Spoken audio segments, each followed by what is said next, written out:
Hello friends and followers, welcome to our channel. Today, I would like us to watch this video and we come back to discuss our topic for today, which is parental alienation. What it means, what causes it, the effects it has, and the possible ways of dealing with it. Let's get going. When my parents got divorced, I suffered, but so did my dad. I remember I was so embarrassed that my parents had gotten separated, and it felt like every other kid had their dad and not me, and it sucked. But life really sucked for my dad. See, while we're going through it, I still had my brother. I still had my mom. My mom had both of us. And my dad, he didn't have anybody. Sucks being a man sometimes. I remember still to this day,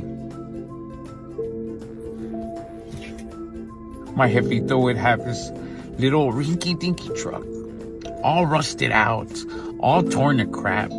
He would stay at the raspa stand that they made into an apartment, and you could literally put your hand on one wall and your hand on the other. And he would spend those nights there alone. And not just alone physically, alone in his heart too, because I wasn't talking to him. My mom would tell us that he don't want to be here. Your dad chose his drinking rather than his family, and that's why he's over there. He'd rather be over there. And as a young man, her words, they were poison. And then I hated my dad. I had so much resentment towards my dad. But I left him alone. And he was there all alone. And see, their problems weren't my problems. And I see my mom's motives now. Like, I think of it now as my jefita. I have so much respect for what she did because she overfed us information. She told us a lot of negative things about my dad that I didn't need to know at that age.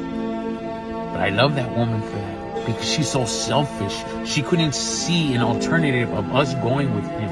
So he always had to be the bad guy. I get it. I get her playbook. It's just so unfair to my dad. It's so unfair.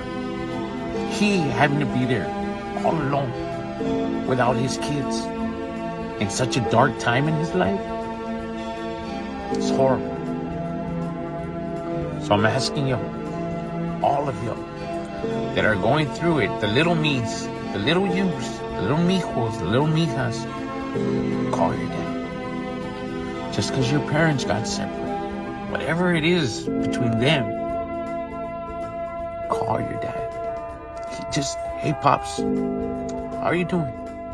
How are you holding up? As a man, having your kids just to say I love you is the world. So Father's Day is coming up. Let it be an excuse. Hey Pops, how are you doing? Parental alienation is a psychological phenomenon where a child becomes estranged from one parent due to the deliberate or unconscious manipulation by the other parent.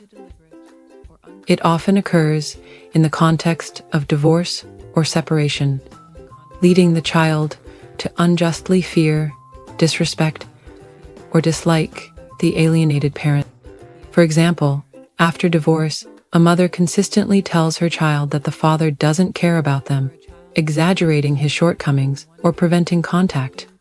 Over time, the child starts to believe these false narratives, rejecting the father despite his efforts to maintain a relationship. Let's look at the 5 causes of parental alienation. 1. Conflict in divorce/separation. High conflict divorces often create an environment where one parent manipulates the child to win custody battles. 2. Need for control. The alienating parent may feel threatened or seek control by limiting the other parent's influence on the child. 3. Unresolved personal issues. The alienating parent's insecurities, jealousy, or unresolved resentment toward their ex-partner may drive alienation. 4. Lack of co-parenting skills, poor communication, and inability to work collaboratively for the child's welfare can exacerbate the problem. 5. Influence from external parties, relatives, friends, or even therapists siding with one parent can intensify alienation. Here are 5 major effects of parental alienation. 1. Emotional damage to the child. Children may suffer from anxiety, low self-esteem, and difficulty forming trusting relationships. 2. Strained parent-child relationship. The alienated parent and child may experience long-term or permanent estrangement. 3. Behavioral problems. Alienated children often display anger, defiance, or depression due to internalized conflicts. 4. Impaired social development. The child may struggle to build healthy relationships due to a distorted view of love and trust. 5. Legal and financial strain. Prolonged custody disputes and legal battles can drain resources and exacerbate conflicts. Here are 5 solutions to parental alienation. 1. Family therapy. Engaging both parents and the child in therapy can rebuild trust and improve communication. 2. Legal interventions. Courts can enforce visitation rights or mandate counseling to ensure fair parenting time. 3. Promoting healthy co-parenting. Educating parents about the harm caused by alienation can encourage collaboration and mutual respect. 4. Child enters approach. Placing the child's emotional and developmental needs above parental conflicts ensures a healthier outcome. 5. Intervention programs. Specialized programs like reunification therapy help address alienation systematically. That's all we have for you today. I hope this helps. If you have made it this far, thanks for staying with us. Like the video, share it, also comment, and if you are not following us or have not subscribed to our YouTube channel, you may not see us again. Please follow and subscribe before forget. Let's help spread this awareness on the dangers our future generation is going to face. God bless you all, and I'm sure you know I love you all. Till next time, bye for now. Let's do it in the next video.